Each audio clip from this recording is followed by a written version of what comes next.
Right now, talk about friendly. You're always friendly to your guest, Pat. It's time for a chat with Pat. Yes, and today we have with us Camille Pauley. Camille works with a project called Healing the Culture. And so I'm excited to learn a lot about this because I have never heard of it. So I'm so excited to have her with us. How you doing today, Camille? Hi, Pat. I'm doing well. Thank you for having me on. Oh, I'm so excited to hear about this. Just the little blurb I got, there's so much in there. So tell us about what is Healing the Culture. What's it all about? Sure, sure. Well, a lot of your listeners would be familiar with Father Robert Spitzer, Yes. and he's our founder.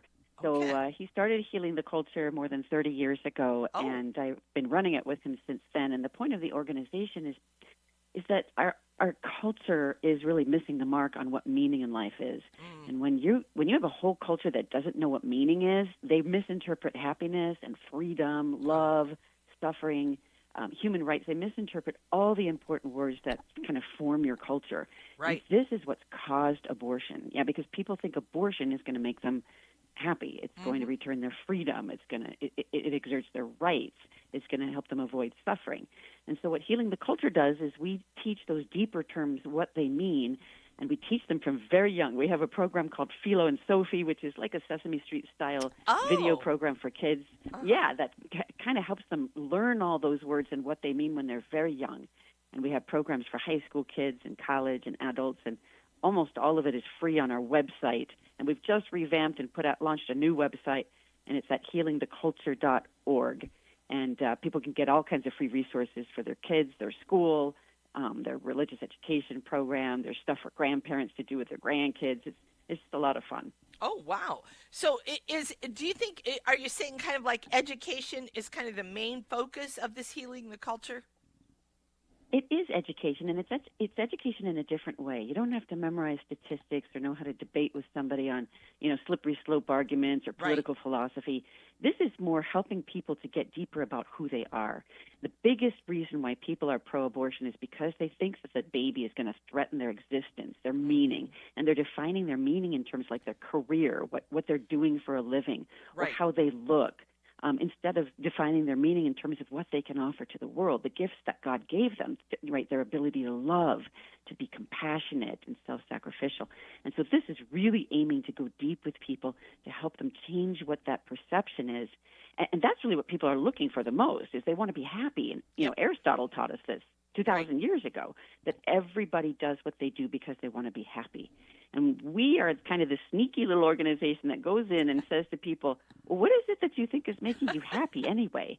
And we Exactly. train kids, high school and college kids, to kind of go at that angle. Why do you want an abortion? Why do you think this is good for culture? And what is it that you think will make women happy? Because I think we're radically underdefining happiness. Oh, And we're heavens, yes. radically underdefining freedom. Yeah. Yeah. And it really makes a difference to how you converse with people, especially on college campuses. Yeah. So one of the things I noticed, Camille, was that there's a college leadership training. Can you kind of explain that? Like, what's that about, and how would colleges get involved in that? Sure. We call that Life Principles Academy, and it's an intensive 5-hour training on a college campus for kids who are pro-life. We only take kids who are already pro-life into that particular training. Okay. And we teach them Father Spitzer's philosophy, his whole curriculum, on the 4 levels of happiness and his 10 Right. universal principles. And then we show them how to apply it to any kind of conversation you're going to have. And it's Ah, not a he says, she says kind of thing. It's not right. memorize these paragraphs and these scenarios. It's more get used to this way of talking, and then you can pretty well answer any question. And then we do debates with the kids and practice scenarios with them, and Oh, we practice if they're tabling outside. And any college campus, a pro-life club, a Newman Center can call and have us come, and we do it for free. We have a grant that allows us to come on campuses, and the students don't have to pay anything. And we just set it up on a Saturday morning on a time these kids have available in their yeah, calendar, and yeah. 5 hours later, they're little apostles of life. That's wonderful. So, one of the things I noticed, because I was looking through different things, it also talked about teacher formation. So, Yes. when you talk about teacher formation, that is a very big thing, I think, for especially Catholic schools, because obviously if you have a lot of lay teachers, which most Catholic schools do, those teachers a lot of times are not formed in understanding, especially the concept of happiness. They're connected more to the world's understanding of happiness. So when you talk about teacher formation, how in depth do you go with helping them understand happiness and how to get that across to their students?